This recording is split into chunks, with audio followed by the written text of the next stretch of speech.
Hello students, welcome again. Today we are going to start class 11th mathematics and part is value of trigonometric ratios in different parts. आपने class 10 में पढ़ा है कि trigonometry के अंदर के triangle के जो तीनों साइड्स है, राइट एंगल ट्राइंगल को लेके अपन ने ट्रिग्नोमेट्रिक रेशियोज निकाले थे, उनके वेरियस एंगल्स निकाले थे, बट अपन थोड़े रेस्ट्रिक्टेड थे वहां पर एंगल्स को लेके कि वो 15 की टेबल में आना चाहिए। फिर उसके अंदर भी अपने 15 और 75 को ड्रॉप आउट किया और अपन 90 डिग्री तक रेस्ट्रिक्टेड थे, बट अपन अब इसके बियॉन्ड चलेंगे, यानी कि एंगल 90 डिग्री से बियॉन्ड भी होगा, 15 डिग्री के मल्टीपल का रेस्ट्रिक्शंस भी नहीं होगा। उस वक्त ट्रिग्नोमेट्रिक रेशियोज कैसे निकालते हैं, आइए सबसे पहले वो स्टार्ट करें। बट उससे पहले जो प्रीवियस वीडियो था अपना, उस प्रीवियस वीडियो में आपको याद हो तो हमने डिग्री मेजरमेंट और रेडियन मेजरमेंट के बीच में एक इंटर रिलेशन एस्टेब्लिश किया था। अब वो इंटर रिलेशन किस तरह से एस्टेब्लिश किया था, मैं उसको थोड़ा सा आपको रिवाइज करूं। वहां आपने ये आप लाइन बिल्कुल याद रखिए कि पाई रेडियन के अंदर अगर पाई लिखा आपने, pi radian equals to 180 degree, ये मेन रिलेशन है जो आपको बार बार रेडियन टू डिग्री और डिग्री टू रेडियन के बीच में कन्वर्ट करने में हेल्प करेगा। ठीक है, अब इसका मतलब हुआ कि हम एक टेबल बनाते हैं पहले कुछ एंगल्स के लिए जिनको मैं बार बार रेडियन में यूज करूंगा, और आपको डिग्री नोटेशन में ये पता है बट रेडियन में नहीं है, तो उनको अपन पहले टैली कर लेते हैं, एक टेबल बना लेते हैं कुछ एक एंगल्स के लिए और देखते हैं वो किस तरह से कन्वर्ट होते हैं। सबसे पहले 30 डिग्री। अब आप देखिए पाई रेडियन अगर आपका 180 डिग्री है तो 30 डिग्री के लिए क्या करना पड़ेगा, दोनों तरफ आप 6 से डिवाइड करोगे। क्लियर है, करोगे आप 6 से डिवाइड करते देखिए आप, ये 6 18 को डिवाइड करेगा और 30 बन जाएगा, तो इधर क्या मिलेगा पाई बाई 6, यानी कि 30 डिग्री रेडियन में होगा पाई बाई 6 रेडियन। ऐसे ही अगर मान लो मैं आपको कहूं कि 45 डिग्री, तो यहाँ 45 डिग्री लिखा, दिमाग लगाइए, 45 लगाने के लिए किससे डिवाइड करेंगे, 4 से, तो आपने 4 से डिवाइड किया तो ये पाई बाई 4 आ गया। ठीक है, इसके बाद 60 डिग्री निकालना मान लो आपको, तो 60 डिग्री में दिमाग लगाइए, 4 में वापस रिमूव करता हूं, क्या करेंगे कि आप 60 आ जाएगा, आप दोनों तरफ 3 से डिवाइड करेंगे, तो आपने दोनों तरफ 3 से डिवाइड किया, ये पाई बाई 3 आ गया। इसी तरह से 90 डिग्री जब आप निकालेंगे तो 90 डिग्री कितना आएगा, आप देखिए पाई बाई 2 आ जाएगा।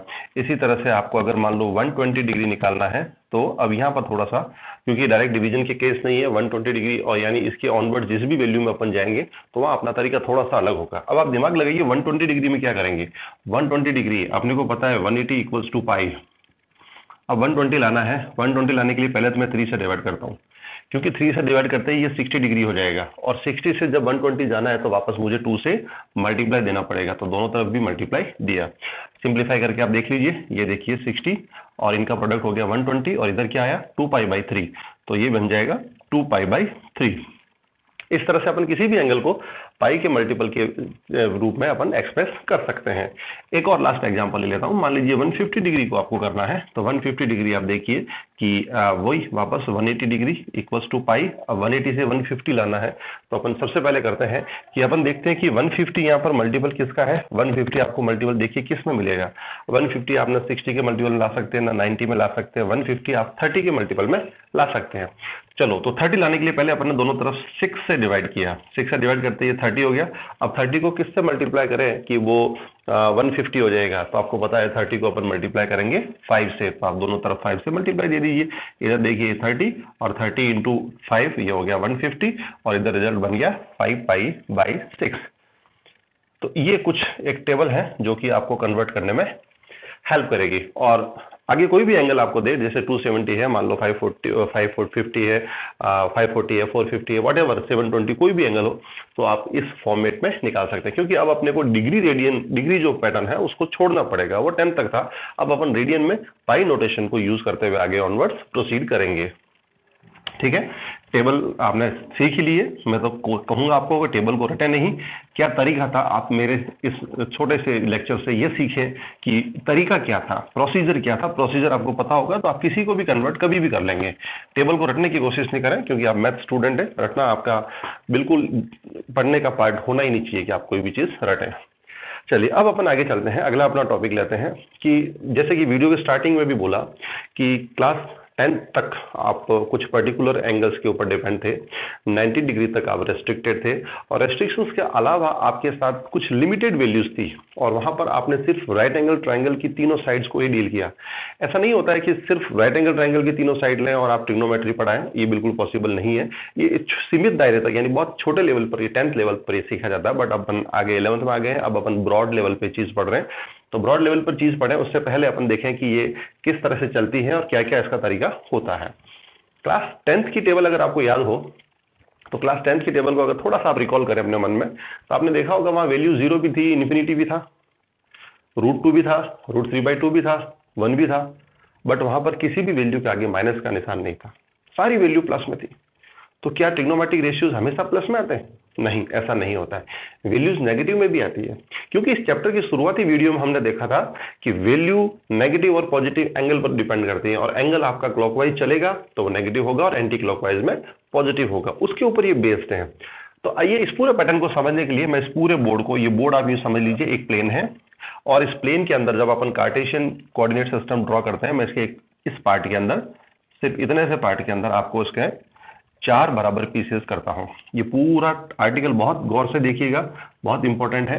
ये मैंने इस प्लेन के 4 टुकड़े कर दिए। ये छोटा सा बॉक्स आपको दिख रहा है, ये बॉक्स आपका कार्टेशियन प्लेन है। प्लेन के अंदर जो हॉरिजॉन्टल लाइन है वो एक्स एक्सिस, वर्टिकल लाइन जो है वो वाई एक्सिस। एक्स एक्सिस और वाई एक्सिस जहां इंटरसेक्ट करते हैं वो है ओरिजिन ओ। क्लियर? यहां पर हम जैसे कि प्रीवियस पार्ट में, अच्छा ये आपको पता है कि x का पॉजिटिव पार्ट को मैं x लिख रहा हूं, तो नेगेटिव पार्ट को x डेस, y का पॉजिटिव पार्ट y, तो नेगेटिव पार्ट को मैंने y डेस मार्क किया।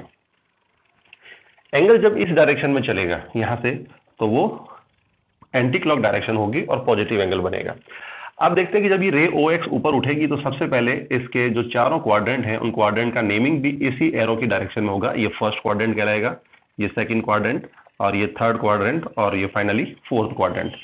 यानी पूरे प्लेन के 4 बराबर टुकड़े अपन ने कर लिए, हर एक टुकड़े को एक क्वाड्रेंट बोलेंगे, और यहाँ पर क्वाड्रेंट आपको 4 दिख रहे हैं। ये 2D के अंदर 4 क्वाड्रेंट होते हैं। जब आप 3D पढ़ेंगे इसी 11th क्लास के एंड में, जब 3 डायमेंशनल जो अपना चैप्टर है वो स्टार्ट होगा, तो वहां आप देखेंगे वहां क्वाड्रेंट की जगह ऑक्टेंट वर्ड आएगा, क्योंकि वो 8 पार्ट्स में डिवाइड करता है, वो 3D है, ये 2D है।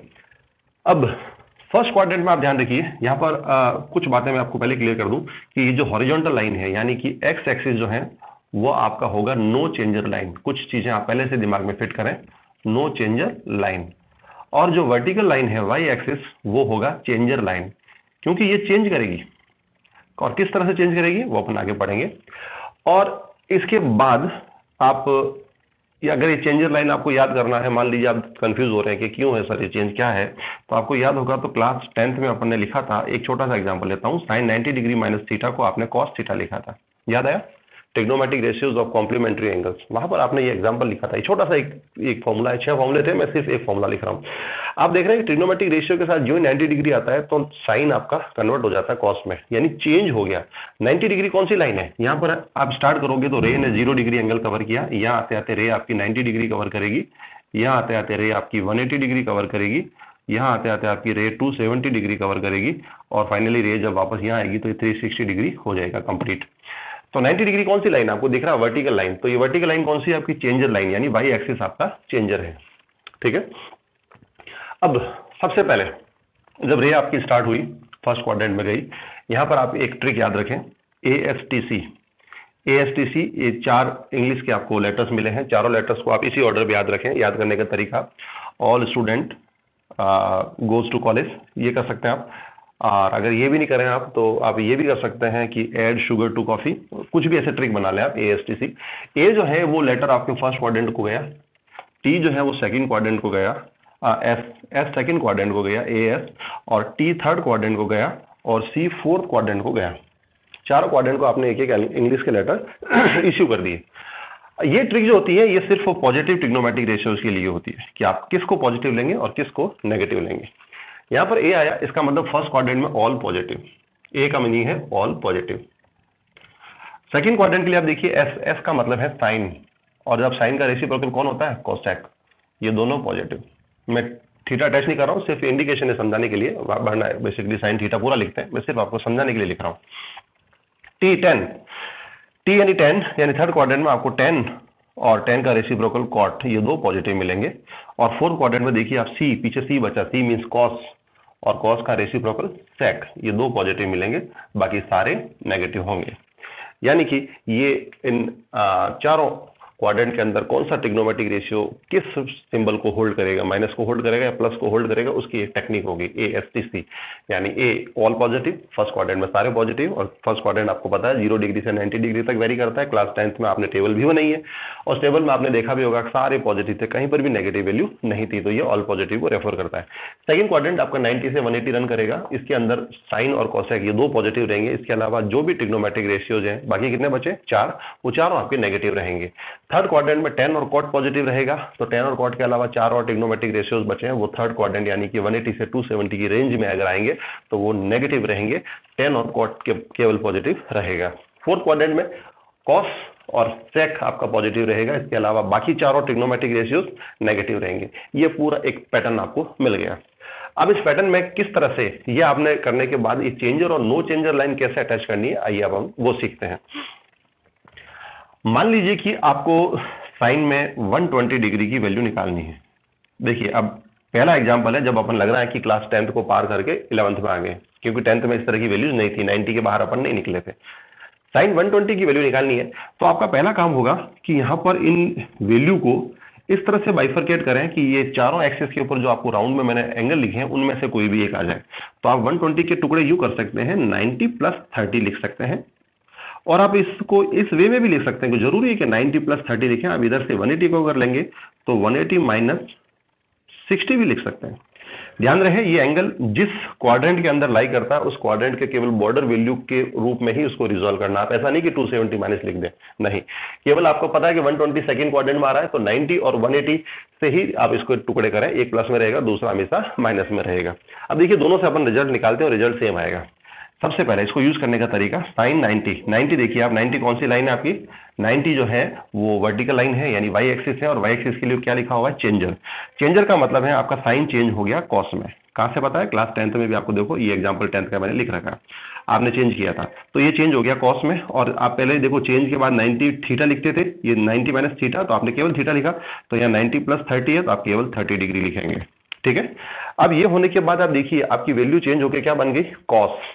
अब ये जो कॉस बना है, ये कॉस आपका कौन सा क्वाड्रेंट का वैल्यू है, ये आपकी वैल्यू आ गई सेकंड क्वाड्रेंट में, ठीक है।